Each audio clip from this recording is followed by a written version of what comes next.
ACM Bharat news channel और anti corruption movement Bharat में मेरे समस्त साथियों का, समस्त दर्शकों का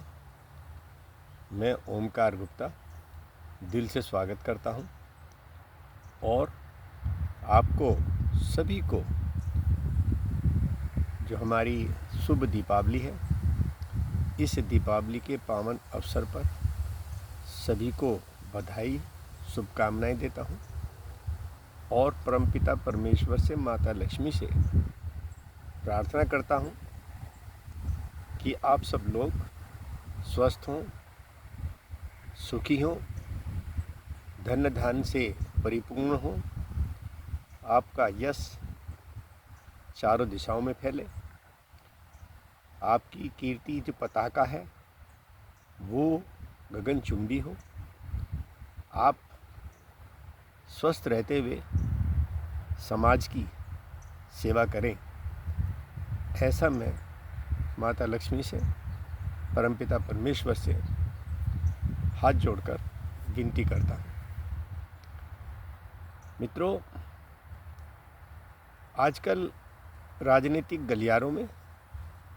और राजनीतिक परिदृश्य में एक सेंटेंस बहुत ज़्यादा ट्रोल कर रहा है और पहले जो लोग उसका अर्थ से अनर्थ निकाल रहे थे, आज वही लोग उसी का ही सहारा लेके उसकी काट कर रहे हैं। ये सेंटेंस बोला था हमारे उत्तर प्रदेश के यशस्वी मुख्यमंत्री माननीय योगी आदित्यनाथ जी ने। उन्होंने कहा था, एक जनसभा में कहा था कि बटोगे तो कटोगे, एक रहोगे तो नेक रहोगे। इस सेंटेंस को विपक्षी राजनीतिक पार्टियों ने कुछ इस तरह से उछला, कैच किया कि इन्होंने इसको हिंदू मुस्लिम से जोड़ दिया, जबकि हमारा इतिहास गवाह है,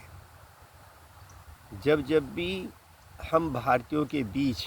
फूट पड़ी, जब जब भी हम धर्मवाद में, जातिवाद में, अगड़ा पिछड़ा दलित उपवर्गों में बटे, तब तक हमारे देश पर विदेशी आक्रांताओं का शासन हुआ। तो मैं ये मानता हूँ कि जो ये नारा योगी आदित्यनाथ जी ने दिया कि बटोगे तो कटोगे, इसमें कोई हिंदू मुस्लिम का परिदृश्य नहीं है। हाँ, विपक्षीगण, जो विपक्षी पार्टियां हैं, वो ज़रूर, क्योंकि सत्ता सबको प्यारी है, सत्ता की मलाई सब खाना चाहते हैं और इस नारे के द्वारा, इस नारे की बदौलत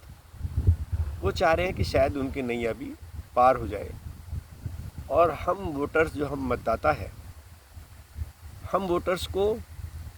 वो इस तरह से गुमराह करते हैं जैसे कि हम लोग दाना, अन्न, पानी लेते ही नहीं, जैसे कि हमारे अंदर दिमाग है ही नहीं। जो राजनेता कह रहे हैं वही हम मान लिया, जबकि ये गलत है। ऐसे नेताओं को अपने मन से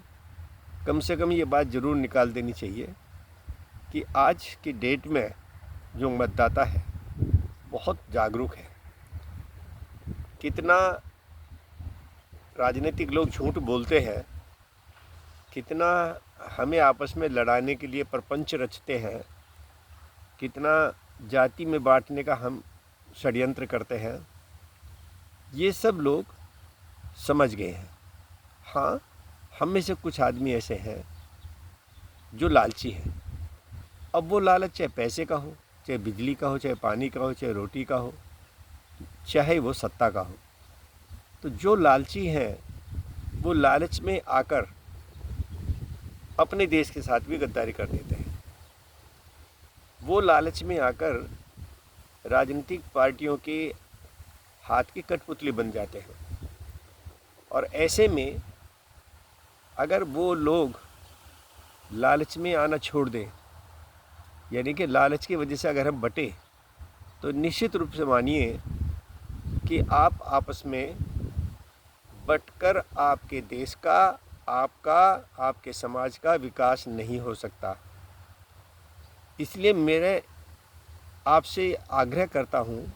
आज ये वीडियो जारी करने का भी मकसद यही है कि विभिन्न राजनीतिक पार्टियों के बहकावे में ना आए, क्योंकि चाहे वह कोई सी भी पार्टी हो, जितनी भी राजनीतिक पार्टी है, वो राजनीति करने के लिए, सत्ता का सुख भोगने के लिए ही तो राजनीतिक पार्टियां बनी हैं। ये राजनीतिक लोग, इन्हें कुछ मिले ना मिले, अगर ये जीत जाते हैं तो तनख्वाह और आजीवन पेंशन तो मिलती ही रहेगी। इसलिए इनके बहकावे में ना आए, अपने दिमाग का इस्तेमाल करें और ऐसी लोगों से सतर्क रहें जो हमें जाति के नाम पर, धर्म के नाम पर आपस में हमारे फूट डालकर राज करना चाहते हैं। मैं आज इस अवसर पर उन्हें माता लक्ष्मी जी से हाथ जोड़कर प्रार्थना करूंगा कि हमारे समस्त व्यूअर्स को, हमारे समस्त दर्शकों को, एंटी करप्शन मूवमेंट के समस्त साथियों को, हिंदुस्तान के समस्त जनता को, बस और पूरे विश्व की जनता को अच्छा स्वास्थ्य दे, उनकी तरक्की करे और माता सरस्वती अपनी अनुकंपा कुछ इस तरह से बनाए कि इन सब का दिमाग, इन सब की बुद्धि भारत के विकास के लिए, भारत को विश्वव्यापी देश बनाने के लिए, भारत को विश्व गुरु बनाने के लिए उनके दिमाग काम करे। ऐसी मेरी सबसे माता सरस्वती से विनती है। इन्हीं शब्दों के साथ जय हिंद, जय भारत।